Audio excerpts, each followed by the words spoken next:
Hey guys, as you know, we were recently at FanX, Salt Lake City Comic Con, and we got to see a lot of amazing panels, talk to a lot of great people, as you know, and this episode is just going to be the live panels that we attended. I got to ask questions to Kevin Smith, Vincent D'Onofrio, Jason Mewes, and we also have the Clarks panel along with the Cobra Kai panel. So hope you enjoy this episode. As always, check us out on Hops Geek News on all social media sites, Hops News on every favorite podcasting platform, patreon.com/hopsnews, and I hope you enjoy.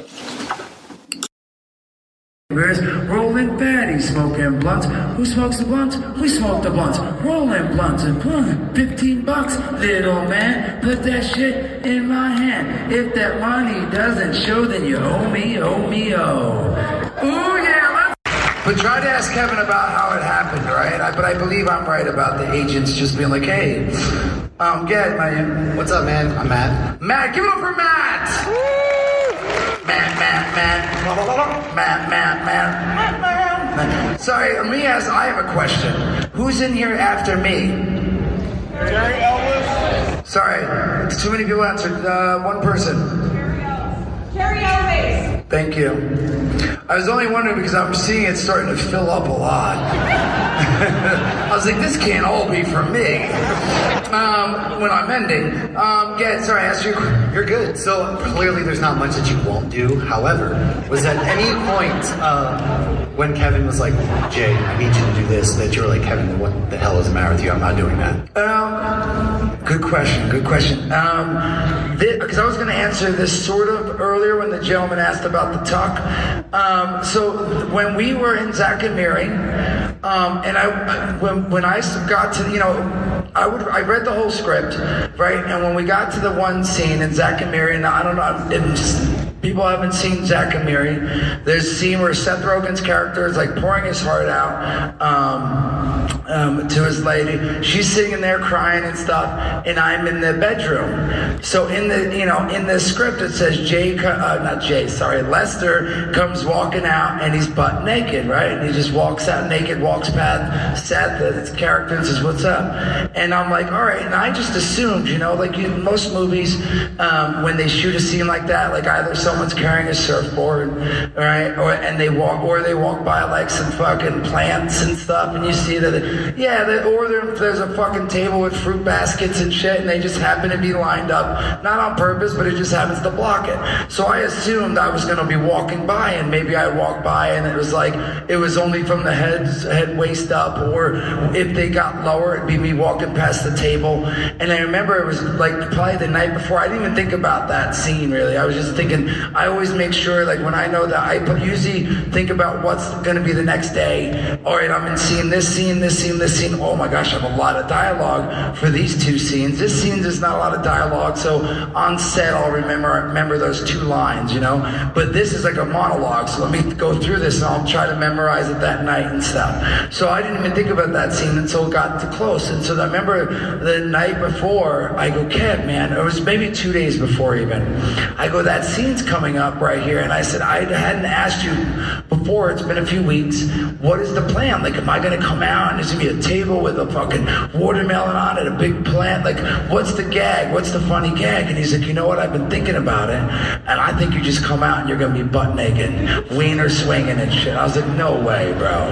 He's like, yeah, dude, I'm serious. I was like, you're kidding, right? I'm like, for real though, what are we going to use? I want to know. Is it going to be funny or what? He's like, dude, no, I'm serious. There's a bunch of movies. I can't remember what movies came out. There's at least 2 movies that had came out that year, and a couple dudes showed their wiener, and it sort of went over okay, right? Like, I guess it was like, no one was like, holy shit, the movie was great, but there was a offensive wiener flying around or anything. So Kevin's like, I think it'll work, man. I think it'll be funny and stuff. So I'm like, all right, man, I don't know. And then I was like, I don't know if I can do it. He's like, well, why not? And I was like, look, my niece, well, it's really my cousin, as long as, I have one of those nieces that are really my blood cousin, but her mom raised me, blah, blah, blah. So I was like, she brings her kids, and her kids are, at that age, was 9 and like 7. Even though they probably shouldn't be seeing and hearing the other things, I ain't gonna tell her how to raise her kids. But it's like, if they want to hear cuss words and shit, that's fine if she lets them. But I was like, they're gonna see my wiener. Not to mention, my wife at the time was pretty new. We've just been together like 3 years, and her mother-in-law was coming. My mother-in-law was coming. Her godmother, who I've gotten close with, like her family's coming, and a couple of her girlfriends. So I'm like, her girlfriends are gonna see my wiener. My mother-in-law's gonna see my wiener. I was like, man, I don't know if I can do this, bro. He's like, come on, dude, it'll be fine. And I was like, I don't know. I was like, well, can you do me this? So we did one take. All I asked him is, I said, let me do one take where I come out and I'm like scratching and covering it up, right? So I was like, I want to make sure we have that, because I don't want it to just be because you want to see my wiener, Kevin, right? And want to see if I'll do it. In my head, I felt like he was doing it just to be like, I just want to see if you'll do it. You know what I mean? And it's not going to work with it. And people are going to be like, oh God, why? I said, but if it works, like if it comes out and I'm like, oh shit, man, like perfect timing, it's funny, there's wieners and balls flying around, then fine, you know, we're good to go. So he let me do one scene with that. But again, I was very hesitant, didn't want to do it. We talked about it. I remember calling my wife up and saying, well, what do you think? Are you okay with your friends seeing my wiener and how luscious and beautiful it is? Next time I look at it, they're all going to be staring at me and shit, you know? And she's like, none of my friends are going to go, well, see your fucking movie. I was like, fair enough, fair enough. So it was, I really was hesitant. And I did do a scene where I covered it.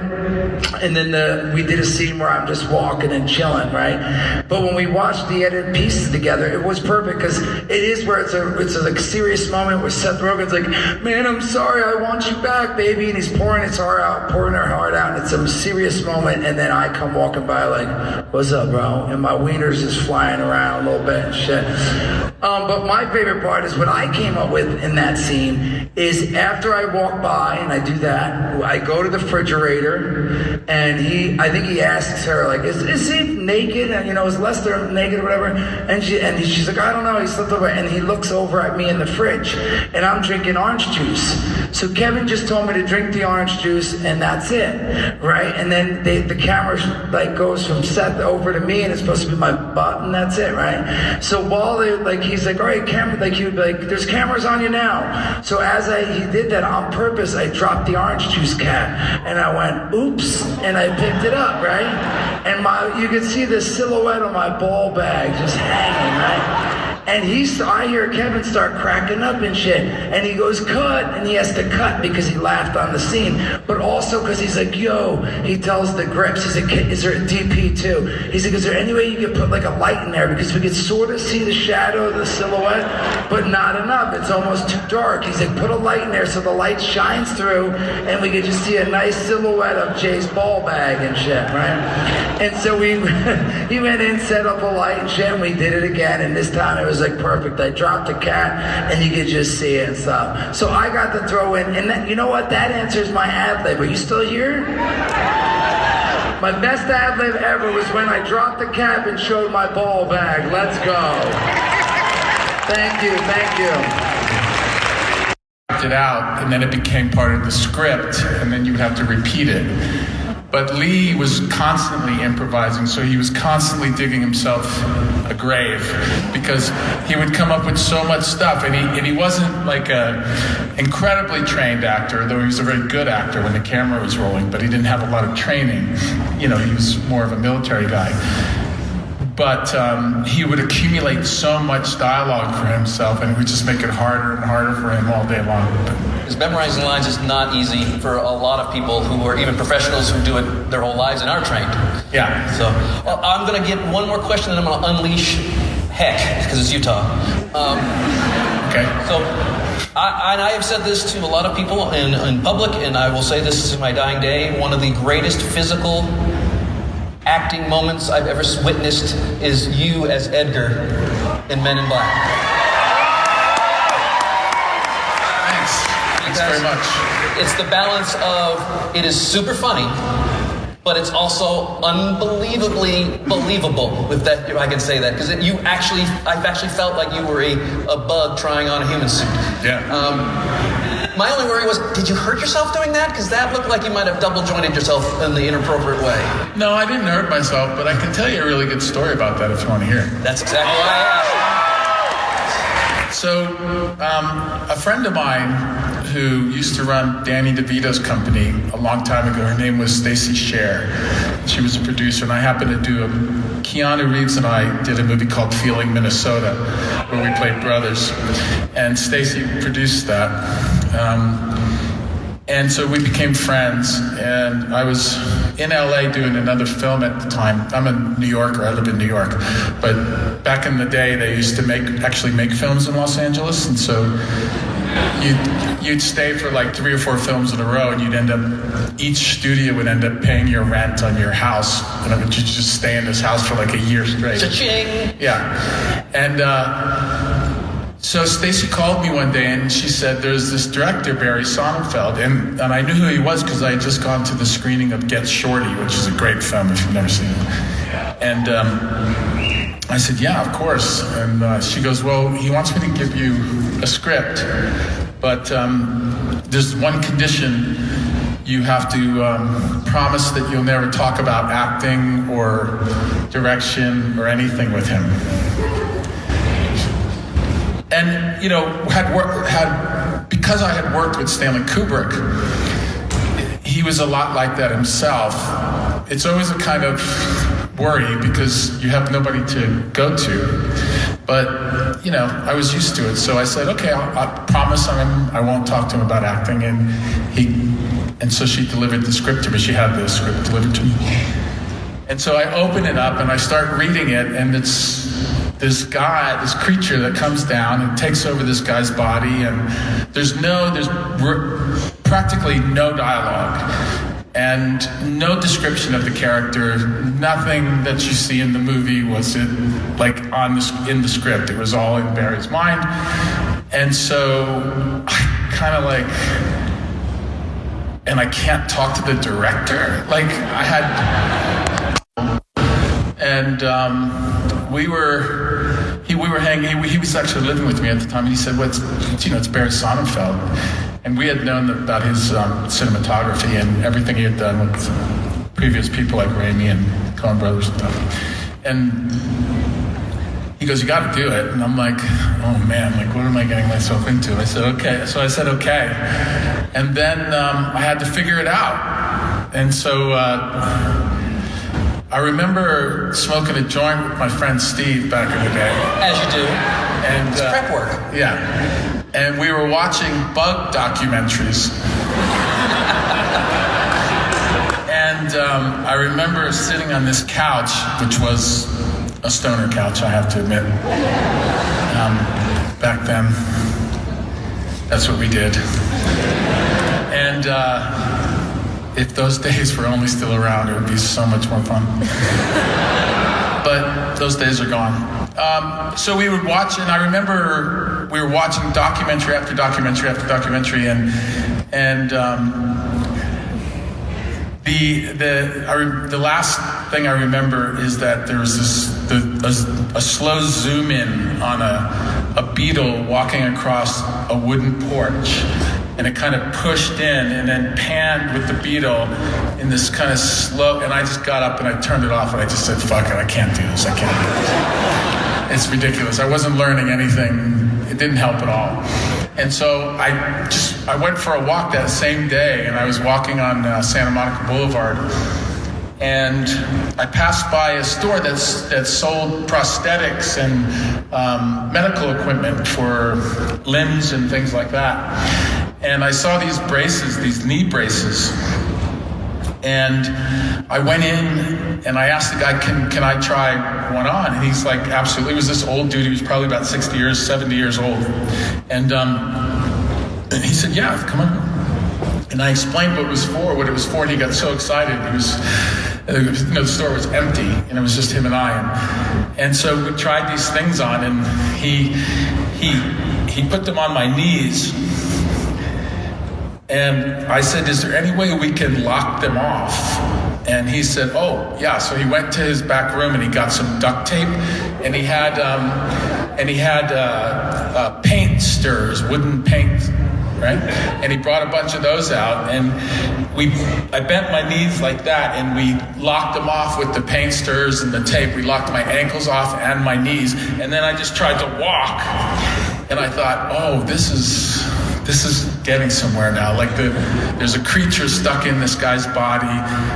It must be very difficult for him to move, and he must be very frustrated about it. And that's how it led to that character, the movement, the way I came up with the movements of the character and stuff. And then I knew I had to find a voice, and we were watching Chinatown. I used to have a great big screen with laser. I still have like 2,000 laser discs. And so laser discs are like compact. Wait a minute. They're the size of an album. Well, we got to tell them what albums are. These are kids nowadays. Yeah. So albums were these plastic vinyl things that you would put in you just took a stick that was sharp thing would run around. Yeah. Music. It was this big silver disc, like a giant CD, if you even know what a CD is. That's that. But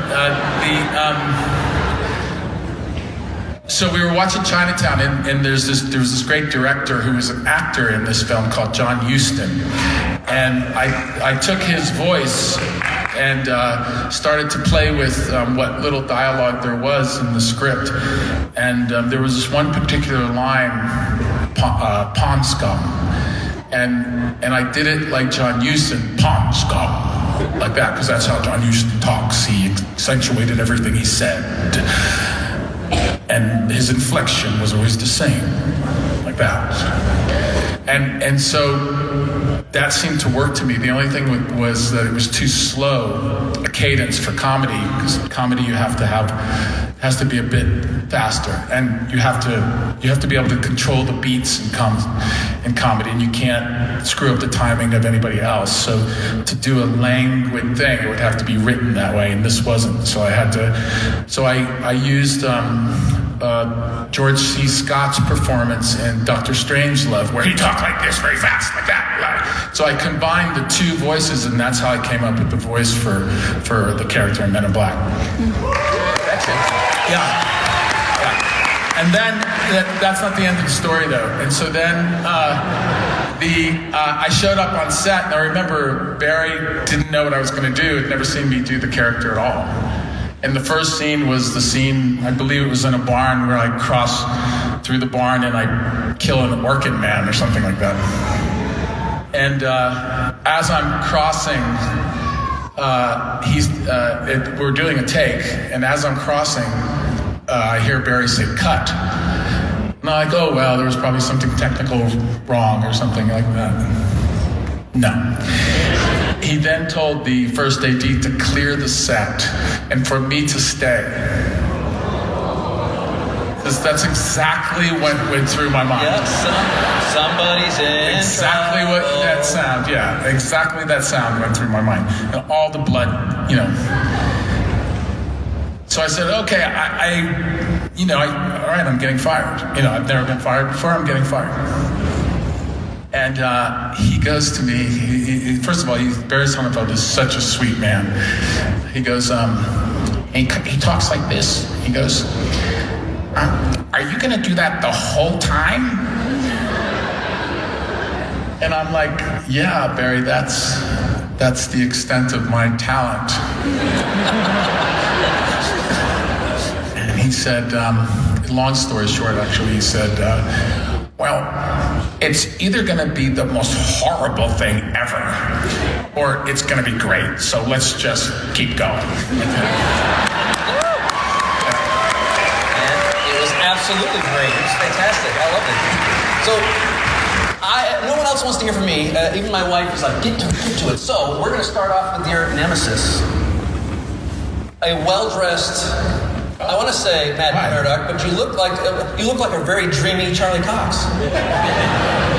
Thank you. What's your question? Okay, my question is, how was it for you to go from playing Wilson Fisk on Netflix to then playing Wilson Fisk on a Disney Plus show? It's a good question because, there's always this looming question about canon and what fits where and how does it fit. And, to tell you the truth, you guys probably know more than I know about canon. I just know what my sons fill me in on. But the only answer that I have for that is that I'm always playing the character the way that I want to play him. Like, nobody comes to me and says to me, you need to play him this way for that or this way for that. Like, they don't do that at Marvel. You create the character and they let you fly with it. And they love it. You know, they love that you have the enthusiasm, that we, the actors, have the enthusiasm we have, which, by the way, our enthusiasm is fed by all of you. And so, well, it's, you know, in this particular case, when it comes to these characters, there is no other greater enthusiasm than the fans. And we feel it, I have to tell you. And it doesn't scare us. It doesn't scare me. It makes me rise to the occasion. And so it's appreciated. But so I'm always playing him the way that I want to. And how that performance fits into each different show, that's not up to me. And, you know, that I just feel like Wilson Fisk is an emotionally based character. He is a mess, a hot mess. And at his worst, he's a cold-blooded killer. And at his best, he's, I think, awesome. Thank you.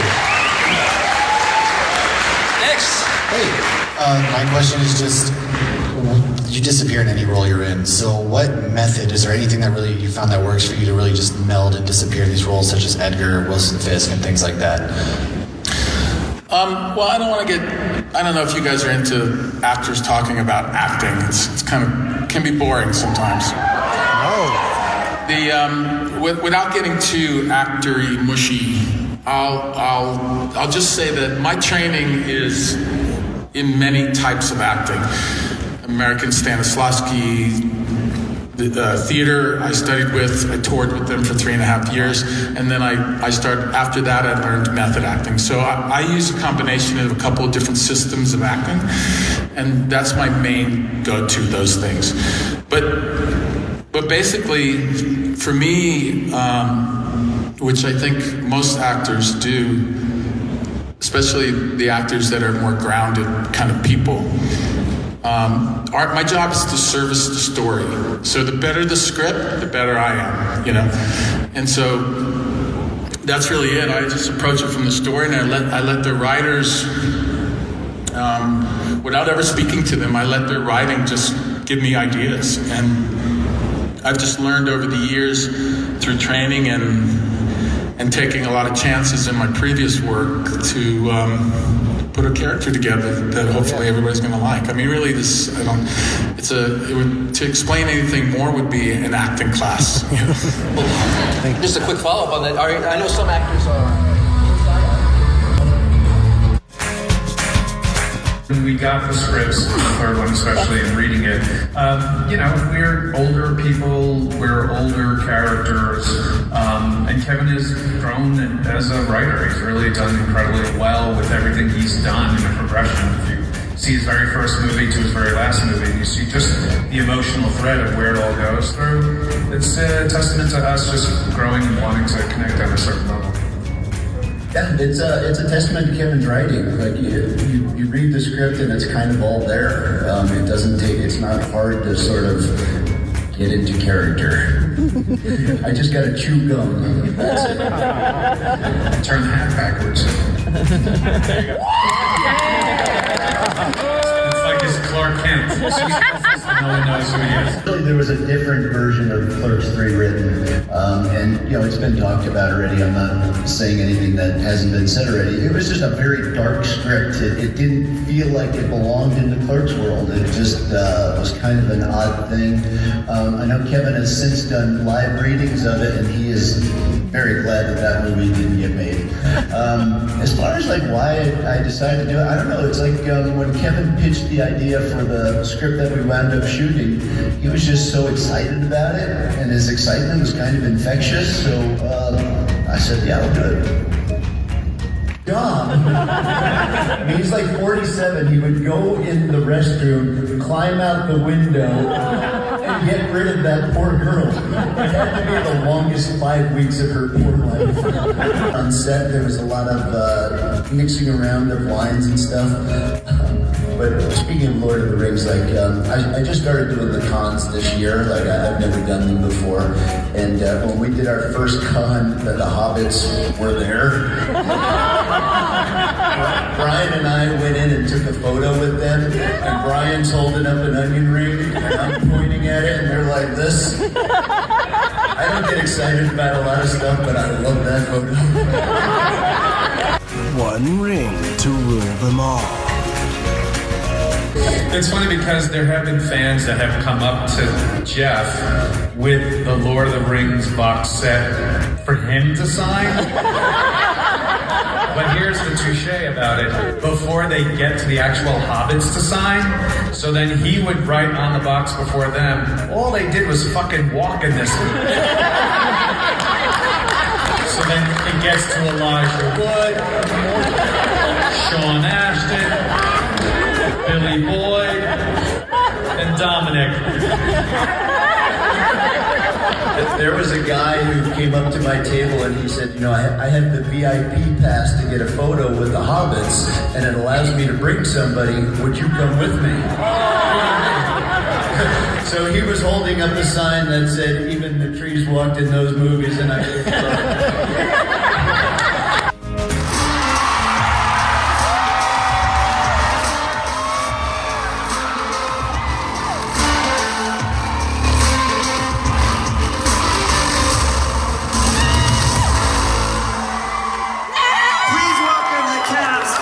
changed your daily?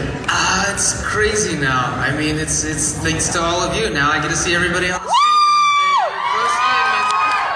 I love that everybody loves the show. So yeah, we love you. I love you too. It's definitely been like the craziest thing. I don't think I was fully expecting. You know, we kind of, the show hit Netflix while the pandemic was still very strong, and so there wasn't really the opportunity to interact with people. This is kind of still very fresh, and I feel like I'm just a little bit toddling around hoping for the best. But you guys have been incredible, so I'm very appreciative. Jacob, you've done a lot of Nickelodeon, a lot of Disney before you showed up into this universe. How many loved him on his Nickelodeon and Disney shows? Yeah. But how has Hawk been different? Oh man, well I guess before it was more like kids younger than me who would come up to me and I'd get to talk to, but now it's like my friends' dads. Oh man, I love Hawk when you kick that guy in the face. Yeah, that was awesome. That's most of what my interactions are usually. Then Solo, you have a big show coming up in just a little bit. We'll talk about that later. But I want to know in the DC universe. But I want to know right now, what did you think coming into the world of Karate Kid?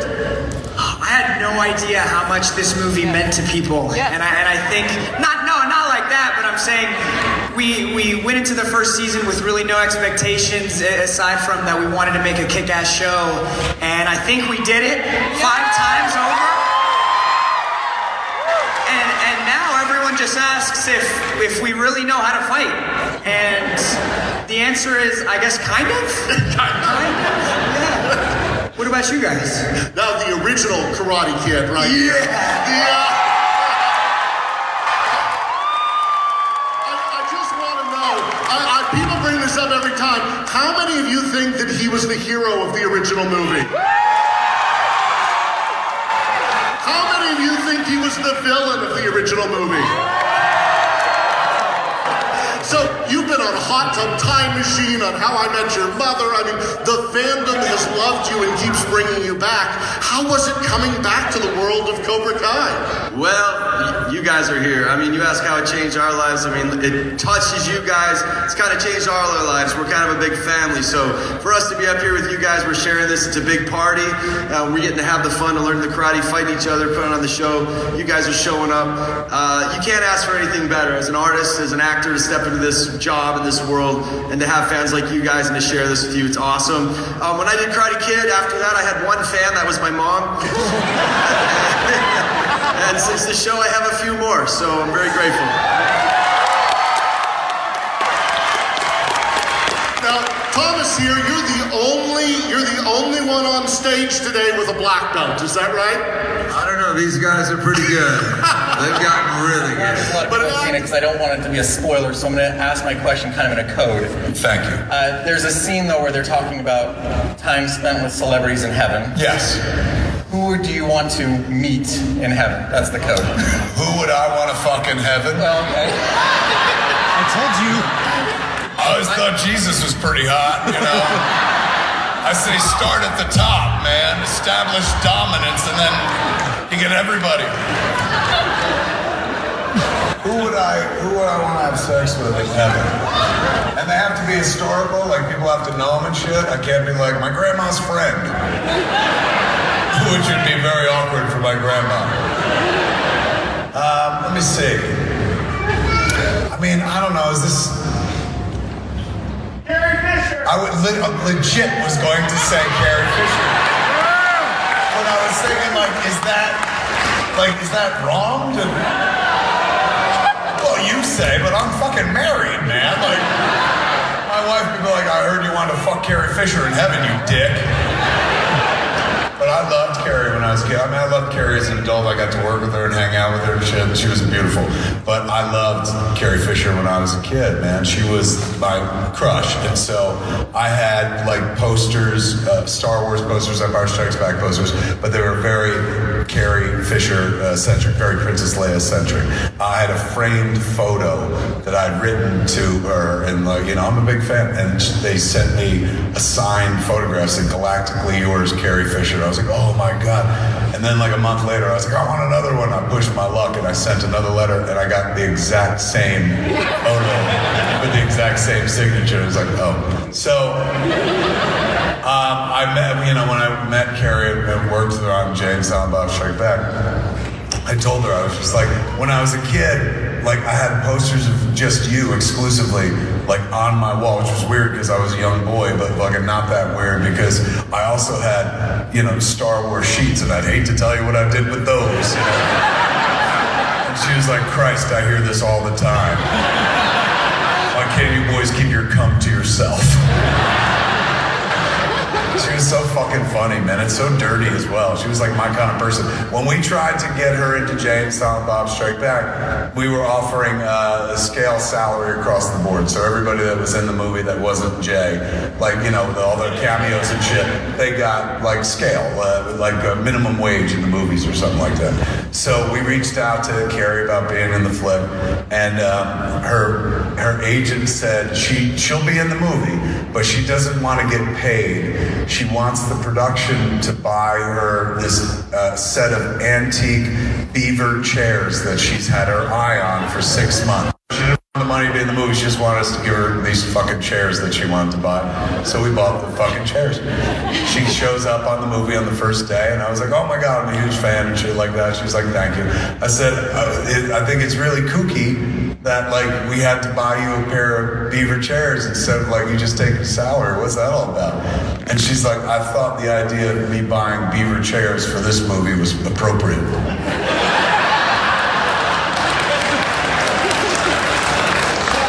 I fucking loved her so much, but Jason had a completely different experience. Jason and I are in the scene with her and shit. But Jason, was just macking on her the whole fucking time. Just constantly, just oh, you know what I would do to you, princess? I'm a little big for a stormtrooper, shit like that. Just going on and on. And, she was tolerating it. She was like, yes, I'm sure you would use your blaster and your lightsaber, all this shit. And then this was going on for about 4 hours into the day. And then we were doing Carrie's coverage, so it's a single, and it's a process trailer, so we're dragging this car. They're both in the car. When I'm in the scene, when it's a 3-shot, Silent Bob is in the car. But since I'm not in the shot, director Kevin Smith is sitting on the process trailer watching the monitor with headphones on. So, like I said, it's all about fucking Carrie's performance and shit. This camera's on her. So we did a take, and then we have to go back to base camp to reset the camera so it's going to be on Jay. And so the whole ride back, the two of them are sitting in the car talking, and I've got headphones on so I can hear the whole fucking thing, and I can see them right in front of me because they're right there in the car. And so Jason does his thing yet again, where he's just like, oh man, you know what I do to you, man? I fucking there's no moon and shit like that. And Carrie out of nowhere, and mind you, she's dressed like a fucking nun, right? Like she is in the movie. Out of nowhere goes, "You better stop saying that shit."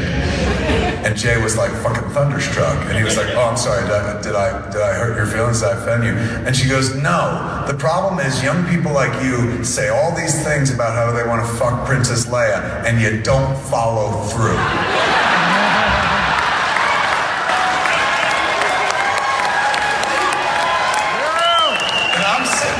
Process trailer with my headphones on, going, "This is the most amazing Star Wars outtake ever." And Jason was cowed. He's like, "I'm really sorry." She goes, "Don't be sorry, just don't do it." And this is my favorite thing she fucking said. She goes, "God, you're just like Affleck."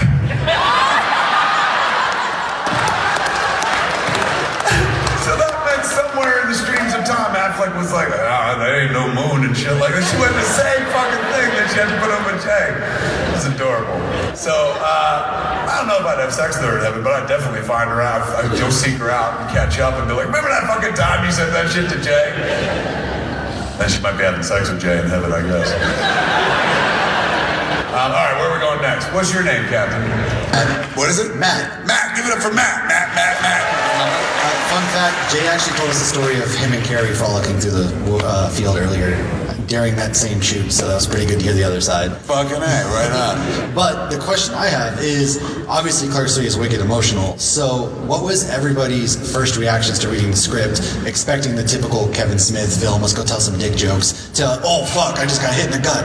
What was that like? There were some people that were like, what? I guess there ain't gonna be a Clerks fucking 4.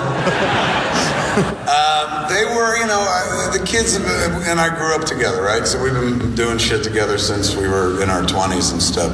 And, Clerks is me trying to be funny and clever, and all I'm interested in is making you laugh.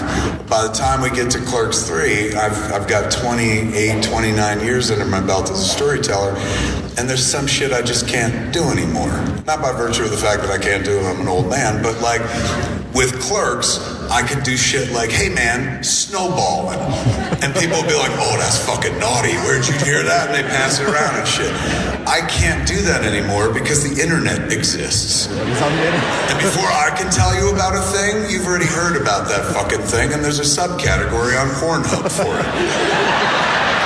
So that fucking sharp, arrow in my quiver, that's gone at this point. Everybody knows that shit and stuff. I mean, think about it. Clerks, one of the most authentic, earnest movies ever made. It's a comedy, don't get me wrong, but fuck, it's dripping with authenticity because the kid who made that movie was sitting like behind the camera and he'd turn the camera off and then he'd walk over to the register and ring somebody up and be like, "Thank you, come again." And then he'd go back to the fucking camera and continue making his movie about ringing people up at the register.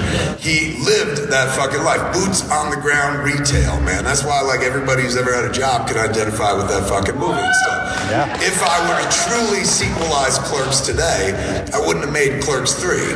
I wouldn't even made it at all. There's a guy who makes Clerks every fucking day, I think, on TikTok. He's the IKEA guy, got the mustache and shit. Yeah. What's that fucker's name? Fucking brilliant. One of the funniest people I've ever seen in my life, and legit does Clerks better than I did Clerks in 1 minute.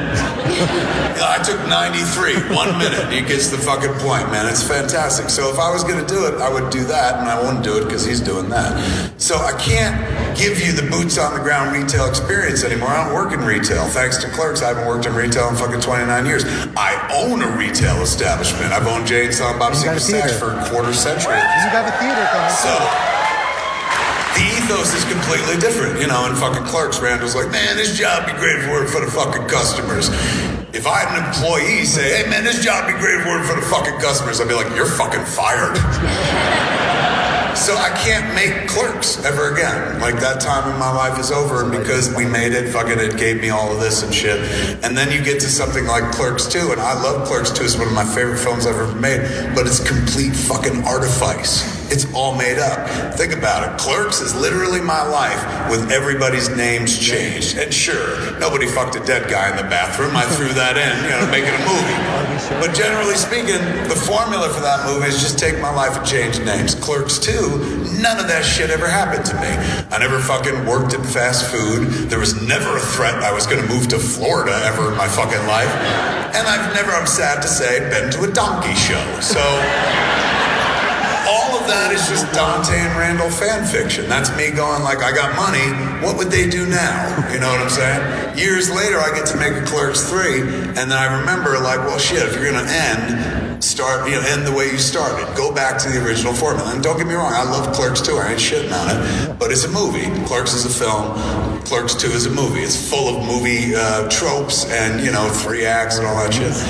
Clerks 3 plays more like a film, at least to me, because it's the closest I've gotten to that formula again. I just took my life and changed names and shit. So Randall had my heart attack. Dante and Randall make the movie that I made when I worked at that convenience store, and Dante and Randall still work at that very convenience store that I used to work at. So the whole movie has more authenticity to it than the second one does, because it's still rooted in reality like the first one was.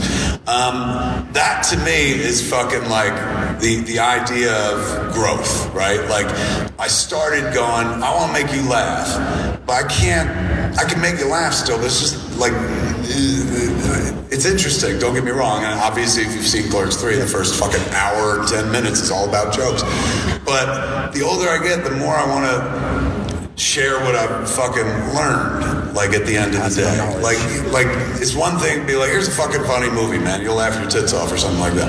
It's another thing to, in the last act of that movie, impart something useful to the audience. Like, give them something that when they leave the place, they're like, holy shit, like maybe I should be trying to do the thing that I wanted to do when I was a kid, because fucking time is running out and stuff like that. So the older one gets, the more you want to share what you've learned. Like, it'd be easy to fucking just throw dirty words into a movie and be like Clerks.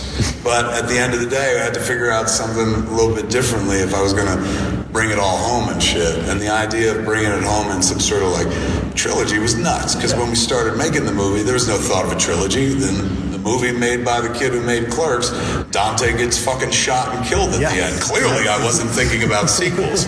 Thankfully, we cut that ending, though, because I got to make 2 of my favorite movies I ever made, Clerks 2 and Clerks 3.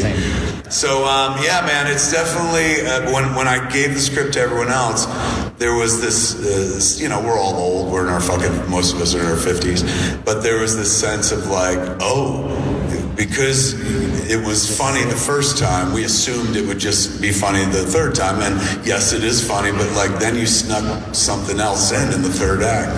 And that to me was like, yeah, we got to do something different if we make the same fucking movie, which is weird because it is about making the same fucking movie.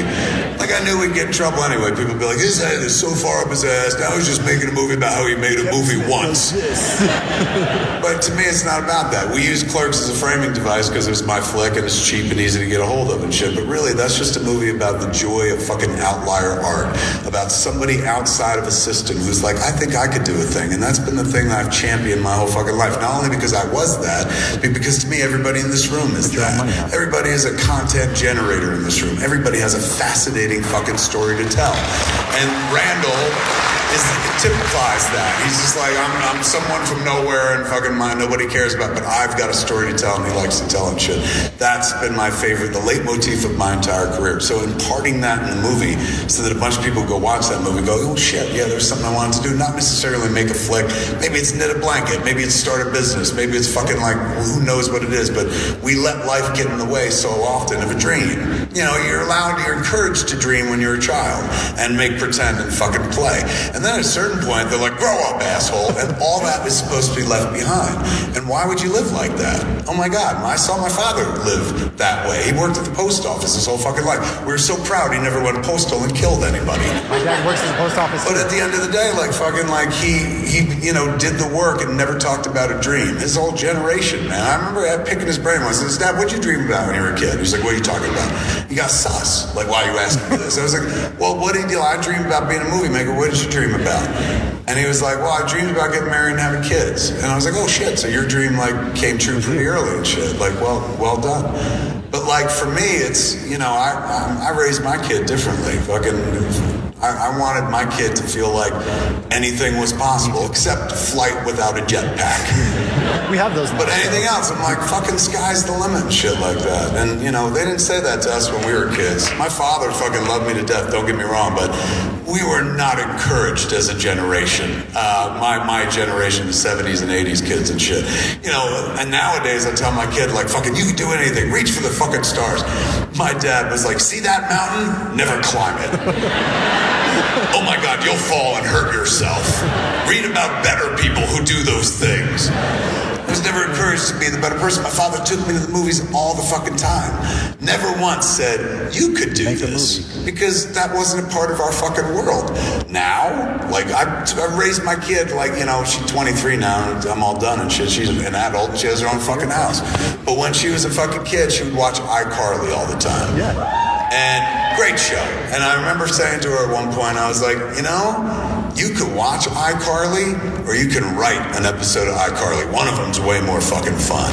Yeah. And my whole life I've been just throwing that in her direction. You know, not telling her, be a fucking writer and shit, but just like, it's more fun making this shit up. Watching it is cool, don't get me wrong, man. It's great for getting stoned, but like, making this shit is fucking where it's at. And years later, how do I tell the story without telling the story? I got a job working for a toy company, and this isn't Mattel and Masters of the Universe. I did get a job working for a toy company making a cartoon. I got a job working for another toy company, writing a pilot for a live-action version of a very popular 80s cartoon. And this popular 80s cartoon is, I don't look like the guy you would turn to for this cartoon. It's very female-centric. It's not the Powerpuff Girls, but it would be like the Powerpuff Girls. Yeah. If I was like, I'm going to do the Powerpuff Girls, and people are like, no, you're not. We've seen those Jay and Silent Bob movies. Fuck no. So I met with this cats, this one toy company, and they pitched me this toy that was famous when I was a kid, and they were like, we want to turn it into a thing. And I was like, I really don't have anything for this. I mean, I loved it when I was a kid, but I don't have anything. What else? What are the properties you guys have you're interested in? They went down a list, and they said this one fucking title, and my eyes lit up, and I was like, are you fucking serious? You guys have that? You want to do something with that? And they're like, why do you know this show? And I was like, I used to watch this fucking show all the time, man. Like, I know I'm not the target audience for it and shit, but like, it was the 80s. We didn't have cable, man. We just watched whatever the fuck was on. It was on. It had a superhero kind of angle to it and shit like that, dual identities. So I was like, I fucking watch this show all the time. And they were like, well, if you're interested in it, you could take it out into the world. We could do it. We could pitch it to Netflix, blah, blah, blah. And they were like, but you probably should have like a female co-writer. And I was like, why? And they were like, because every character's a girl in the fucking show and you're not. And I was like, oh yeah, optics. All right. I was like, let me think. I gotta find me a female writer. And I've worked with a few on Masters of the Universe, like Dia and stuff, so I was thinking of her. But then I was like, wait a second. I've been training a writer my whole life, and she lives downstairs. So I sauntered down to the kids' room when she was still living there. This was about 2 years ago. And I was like, a year and a half ago. And I was like, hey man, remember that this cartoon? And we got artwork for this cartoon that's been hanging in our house forever. It came from like a indie art show. Very cool renditions of what the show was. And she's familiar with the show because she used to fucking watch it, you know, when she was a kid. Watch it on YouTube and shit. I was like, you remember that fucking show? She said, yeah. I was like, I think I have a job writing a live action version of it. And she goes, but you're not a girl. And I was like, well, I'm hung like one. Does that count? And she's like, sometimes I hate our open relationship. I was like, listen, man, they're talking to me about bringing on a female co-writer, which makes absolute sense. But I know you're not a writer, you know, by trade yet, but would you want to write this thing with me? And she was just like, let me watch it again. She watched it and she was like, fuck yeah, I'd love to do it. So I hit the people up and shit, and I was like, can I write it with my kid? Does she count as a girl? And they were like, oh my God, that'd be so cute. And so they had us pitch like to Netflix and to fucking Hulu and shit like that. And like it was during the pandemic, so was everyone on Zoom. We weren't in rooms or anything like that. And it's all these motherfuckers like just smiling from ear to ear because there was like a daddy-daughter pitch going on. I think we got the job for cuteness alone. So we got the job, and so we've been writing together and shit. And this was the guy who was like, you could watch iCarly, or you could write iCarly. One of them was more fun and stuff. So here we are writing a script together. Now in this script, there are 2 iterations of characters. Part of it is set in the 80s, and part of it is set in the present. And naturally, I'll take a shot at the 80s stuff because I lived in the 80s and whatnot. She'll take the present material, which involves characters that are younger and stuff. So, I fucking go very fast when I'm writing and shit. I'm in the zone. I just go. I was waiting for her pages and she didn't hand them over and shit. And I was like, who raised this lazy ass kid? And so one night I texted her. I was like, kiddo, I'm going to take a run at one of the current day scenes with the kids. And she's like, okay, have at it. And so I wrote the scene and I was very proud of it. I read it out loud. I was like, oh my God, this fucking rocks and shit. So I sent it to the kid, and I was like, here, man, what do you think? And the kid calls me up. She don't even text back. She calls. You know what it takes to get a 20-something to dial a fucking phone? She fucking called. I saw it, and I was like, well, I answered it. What's the matter? Are you okay? She goes, Dad, no 20-somethings talk like this. I was like, what are you fucking talking about? I was like, not for nothing, but like, I am the king of 20-something dialogue. I mean, I did make Clerks. She goes, Dad, in the 90s. She's like, this doesn't sound like any human being on the planet. It sounds like you pretending to be a 14-year-old girl. And I was like, fucking Diablo Cody won an Oscar for making teenagers talk in a way they fucking don't in that movie. What was it called? Fucking Juno. Yeah. So I was like, it's up to the writer. Writer fucking dictates what the audience will fucking take. And I started getting mouthy with the kid and shit. And she goes, Dad, don't be offended that you can't do the job anymore.